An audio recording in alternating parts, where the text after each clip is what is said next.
to go from this lab to that lab, and they're working on things at that, like I said, that mid-tier level. So the leadership doesn't want to know that crap. Then you go down to the baseline level again, like I said, and they're working on, sometimes on the stuff, and they got their hands on it. So the DOD must be doing everything they can to prevent Congress from finding out whatever details needed.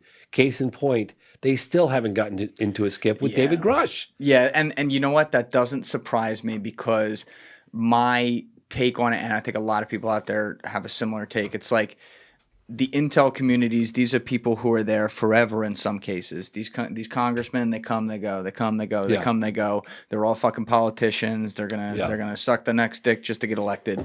And it's like, to me, I don't see any reason why there's not strong evidence to point to the fact that on almost everything they're treated like mushrooms by intel. Feed them shit, keep them in the dark. Give them a little piece right here and there. Give them something that they can actually like have a hearing about.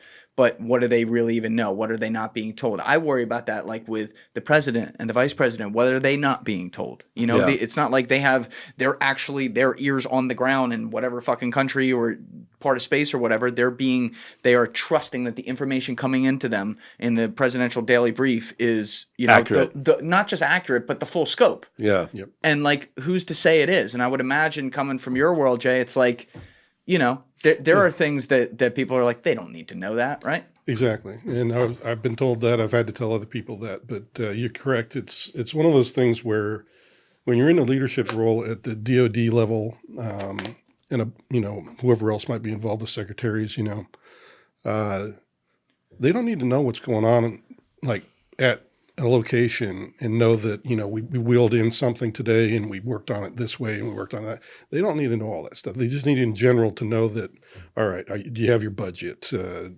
you have problems? And then sometimes there's a issue that arrives where they have to go to the site, and they will see, the people that are working at that tactical level.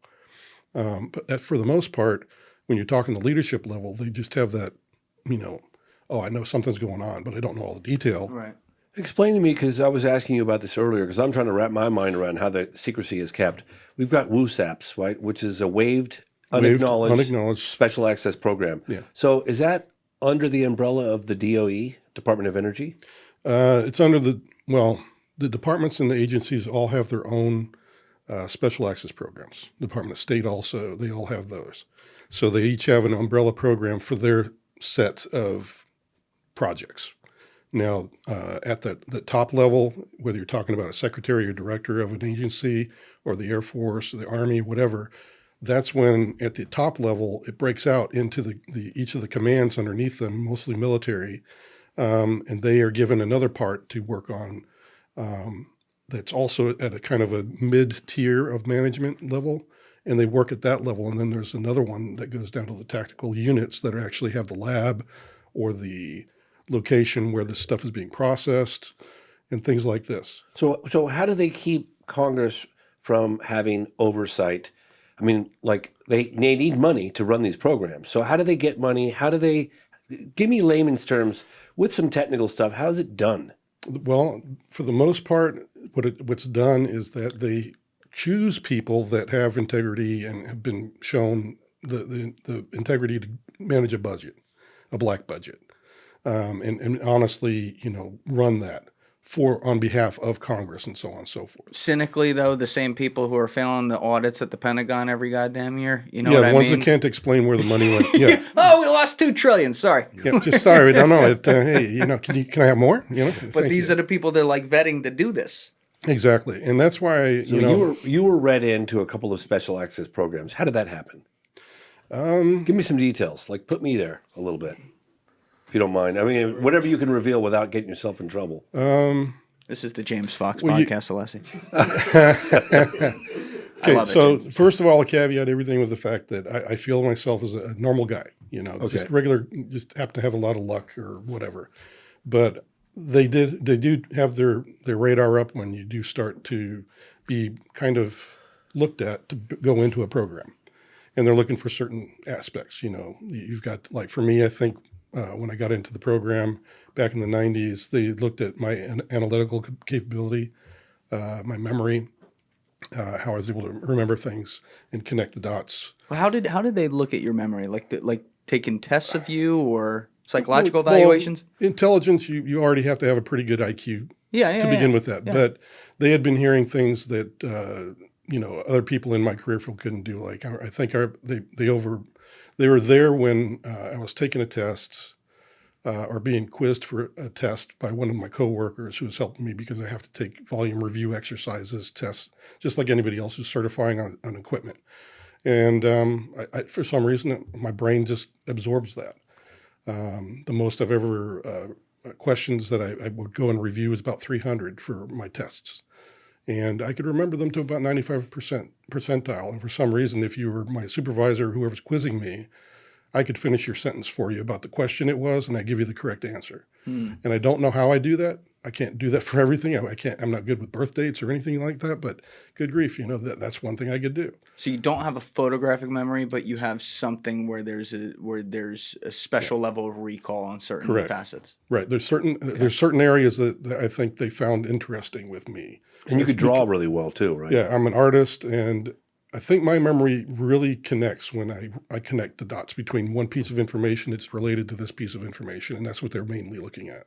Because when you're out there in the field doing the work I was doing, that's what you have to do, is you have to listen, you have to monitor, and you have to be able to analyze what you're hearing and figure out, does point A equate to point B, and do they have a relationship? In a sense, are you spying on different programs or? Yeah, I was there to help button down those programs. I was there to help protect them because my teams would go out for 2-week missions and we would assess them along with the OSI, and they would do their side. The OSI would go to do their side, and my team would do the tapping into all the communications, telecommunications, and at various locations. Right, at various locations around the world. And then after the 2 weeks, we would do what we called a hot wash with the director or the leadership, the staff, whoever the commander wanted in the room at the time with us to discuss what the findings were and how they could help to button down the security even more than what it was and make sure there were no other further leaks. And that's what I did. So I was kind of like a security assessment guy on steroids. That's what I was. And what about some of the criticism you're seeing online with people saying you couldn't have been part of any special access program? What's your response to I just showed you the document. It says right there. I mean, where is it? Did we put it over here? Yeah, It's right- underneath. right hand. Yeah, I may have. But anyway, it states right there in my own records that I had run in one space of a year 3 missions for a special access program. I saw that, yeah. So that totally flies in the face of what they're claiming against me. And for people out there like total laymen who aren't familiar with military terms and things like that, when you say special access program at the highest level, what does that mean? That means that this is a program where the systems that they're working on, the weapons that they're working on, or the things that they are targeting are to be not talked about, because there are some things that, and some targets around the world that we don't want to let our enemies know that we know this about them and what they're doing. Yeah, and what's interesting about anything like that to me, when you look at whether it's the Pentagon, various aspects of the military, is this thing that I was talking about with Jesse Michaels when he was on here, James. Yeah. Which, also a mutual friend of ours, great guy, amazing show, amazing podcast he did with you a few months ago, by the way. Yeah, he's a great guy. I actually mentioned him on Rogan. He's like, "Oh, thank you." I said, "No, don't thank me. You earned it. Oh, he earned it. You earned it. You totally deserve every bit that you're getting because you're awesome." He's a beast. But he and I were talking about the compartmentalization of information within the government, which is, let's put a name on it. Like, let's give an example. A guy like Hal Puthoff, who's been around forever, a long time, you could call it like intel physicist, looking at the phenomenon and a whole bunch of different other things for the government. He's in the Pentagon. He's read in on these things, like whether it be OSAP, ATIP, and all that. But as much as he knows, and I believe it's a lot, he and the other guys with him are one peg within this entire organization. And all these other little pegs who maybe aren't talking on podcasts or aren't even public all know separate little pieces of the puzzle. And all these pieces of the puzzle together make the puzzle. But when you just have one thing compartmentalized from all these other things, you can only take that in the context that they're able to say that. You can't take that in the full context of what the full picture is. Does that make sense? Exactly. And that's exactly how it's run, because like I said, the leadership just has to know enough to keep the budget rolling and to answer the mail when it comes to congressional, Read that right questioning and stuff. Then the next layer down, they're actually looking and creating plans around this stuff, and they're actually doing logistical work to get things from one point A to point B, to go from this lab to that lab. And they're working on things at that, like I said, that mid-tier level. So the leadership doesn't want to know that crap. Then you go down to the baseline level again, like I said, and they're working on, sometimes on the stuff, and they got their hands on it. And so you don't see all of that. And that's what the compartmentalization is that when you're in that tactical level, this guy's in one lab and just down the hall is this other guy in another lab. They don't even talk. Right. So you could be called in to do a mission on whatever that involves UAP Exactly. or technology that we don't know about. You see some, whatever it is, some crazy shit, and you're like, oh my God, you know this, you've seen this, but the context of what that is and how deep it goes or where it came from, you're never going to find out because that's not a part of what you're read into. Exactly. And even the leadership would be told only very little about it because they know that this site needs to operate under this amount of money, let's say. And the tactical, level black programs that are taking place there are managed by several different program managers on that site. And those people report to their leadership, and then that leadership then waters it down, and they report on what they need. And eventually the head people and people in the leads will say, okay, well, just what's the dollar amount then? If I can't know all the detail, just give me the dollar amount. Right. So you're sitting in a room with another individual spying on other agencies, companies, activities? It had to be DoD loaned or leased telecommunications is what I was authorized to monitor. In other words, I had to be on a military installation, and it had to be owned by the DoD. And then the thing, though, was that they can make a call that comes out of the base to any place in the world, really. And that's where we would overhear, a corporation answering the phone. Do you have the name of the individual who was working with you? Still, Wait, don't give them to me, but do you have it? Yeah. Okay, did you provide that as Yeah, well? they got that. Okay, so you would overhear it. Can you say that again? You would overhear a corporation making a call about what? Yeah, it's like if the phone call originated on the base where I was authorized to monitor, the distant end could be anywhere else in the world, in any other location, and I would still capture that. And if it had any bearing on the security of that organization on the military base, that's what I could report on legally. So okay, but it's coming from your base. Did All right, you- Interesting. Correct. Did And- you ever hear stuff where you looked at your buddy, whoever you were working with, and was like, James, can you make that face for the camera? Yeah. Yeah. Yep. That's exactly what happened the day that, well, actually, it's happened on more than one occasion in that program. put me in the room, like just, I just want to feel All it. I right. just So wanna- you're sitting, you got something that looks like this, but it's only bigger. It's about, 5 times bigger. It's the size of a good sized, I guess his screen right there. It's about It's how got some big nice stickers on it too. It's got cool stickers on it. It's got sunflower seeds flying everywhere. Love that. But anyway, you got a bank of 20 different phone numbers coming in all the time. And you got to be able to listen with your right and your left ear. And you've got 2 gist sheets sitting there where you're writing down the notes of what you're listening to. So I'm sitting there doing what we call my rack. And then there's another guy sitting off to my right, and he's doing the same thing on his 20 lines. So we're just going through our day, and all of a sudden I hear this crazy stuff about this conversation this guy had with what he called an EBEN. I didn't even know what EBEN meant back then. But, EBEN? An EBEN, yeah, EBEN, or an EBN. this is what you heard. fuck is You that? heard this Yeah. transmission, conversation, what? Yeah, it was a conversation on the telephone between 2 individuals, and he just said, well, Eben said this today, kind of a conversation.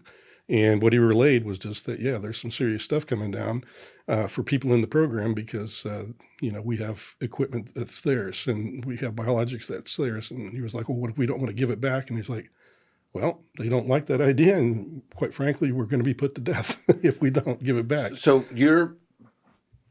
the guy that you're working with, you guys both were hearing this, and what you think? You thinking this is insane? I stopped. I had to finish the call, and then when finally they were done talking and they hung up, I had to do my dubs on my tape and say, shut it all down and say that was the call. It started now, ended at this time. This is the date. Did you report on it? And then, yeah, because then I picked it up. You'd say it came from this location between these two individuals. Correct. And you had the names of those two individuals. Yeah. And it was just a conversation that you overheard. Yep. And you then, reported on it. Yep. Did you ever hear any conversations reporting on technology? Yeah, a lot. A lot. That's why we had a scientist on the team. And what was the feel of the I don't want you to reveal anything classified, but essentially, like, what kind of stuff were you hearing? Like people that were frustrated that were working on it? Yes. There was a group of technology that was just kind of like, oh, gee, you know what they're working on. It's obviously an aviation pod or something that is on a craft or a system that we know about, or we've been working on for a while. You know, could have been captured from an enemy battle or, some kind of thing like that. Wait, you're saying, I'm sorry. So you're saying NHI or just terrestrial? Terrestrial. This Okay, would just be terrestrial. like, but they would talk about all that stuff in some of the missions that I had. That was the preponderance. And then there's this, like you've already alluded to, that there's about a 10 or 15% of it that was like, what on earth did I just hear? Just like what I was telling you. What did I just hear? So you're listening to someone who is theoretically working on something that they don't understand what it is? Right. The scientists themselves were very frustrated with that 10 or 15% of these calls that would come in. They would be saying, I have no idea. Can I talk to so-and-so? No, you're not allowed to. You can't do that. Just take your what you've been given and work on it. But I'm up against a brick wall here. I've been working on this for months. I can't figure out why this thing does this, this, and this. Well, you're going to have to make it because that's the way it's done. Did you have any look through or any information shared your way, either voluntarily or just by accident, that had to do with anything that might involve, say, DARPA or some of these? Okay, so very secret government programs that, and I asked this because, it's all our best guess out there how deep these guys are from a technological perspective, like how many years ahead they are. But a lot of people I've spoken with, from be it the intel community, the military community, they allude to these guys being decades ahead of us in technology, which could involve technology that's been reverse engineered from not of this planet, but it also most likely involves a lot of technology that maybe is recovered from other countries or that we come up with and we just don't want to tell anyone about. So in that 10 to 15%, is it reasonable to say that it could be just technology that like our best physicists are secretly working on that no one knows about? Yes. And I would say that we were hearing things that they would have breakthroughs every once in a while on something that they've been working on for like 10 years. And then finally somebody figured it out. And that's kind of how it rolls when you're figuring it out on your own. And yeah, we do have some very smart people that are able to figure stuff out and figure out things like free energy and things like this. However, there is this smaller group of exotic material, is what I will call it, that didn't seem to come from any known civilization that I know of, or anybody that I've talked to as an intel analyst that could answer that mail on that. And as a matter of fact, even the things on the UAP Task Force forum, there was things that people just couldn't explain. Okay. But hypothetically, that could be, I'm playing devil's advocate. It could obviously be because they're so far ahead and they know something that we can't even. Yeah. The way that I would talk about it in analyst terms is that there seems to be a cadre of both things that I was exposed to in the 90s and as well as people that I've talked to since that claim that is exactly the case that you just described. There is that this is a possibility that we're looking at a civilization we don't even know. Okay. So did you ever hear any credible reports that would suggest we're in possession of an intact craft? Yes. Credible. Yep.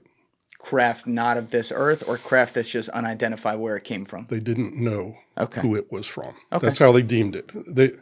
I hate to say it, but it is a kind of a stupid way to explain your logic is to just go up to the front line, to the toe line of, okay, it's not the Russians, it's not the Chinese, it's not us. And instead of going the next, you just say, well, then what is it? It's another, no, it's unknown.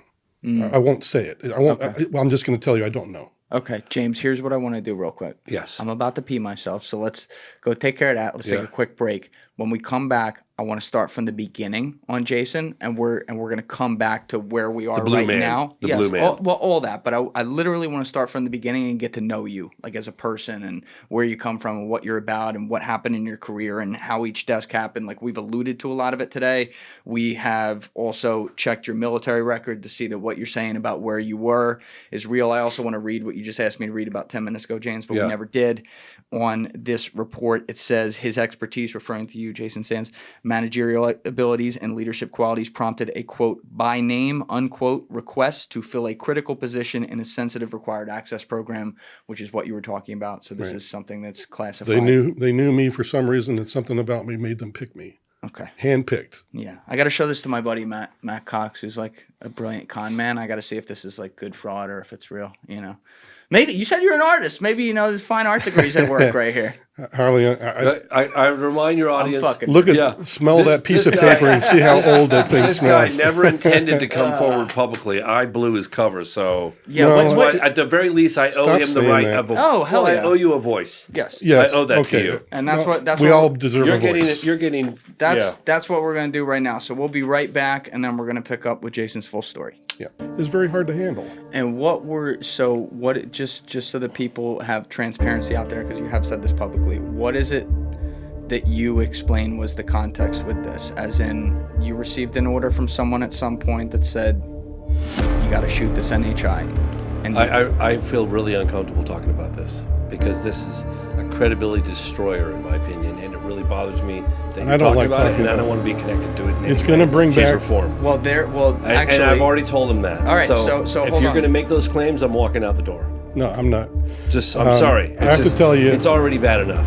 Yeah, because right now we're treading a line where Thank you guys for watching the episode. Before you leave, please be sure to hit that subscribe button and smash that like button on the video. It's a huge help. And also, if you're over on Instagram, be sure to follow the show at Julian Dorey Podcast, or also on my personal page at Julian D. Dorey. Both links are in the description below. Finally, if you'd like to catch up on our latest episodes, use the Julian Dorey Podcast playlist link in the description below.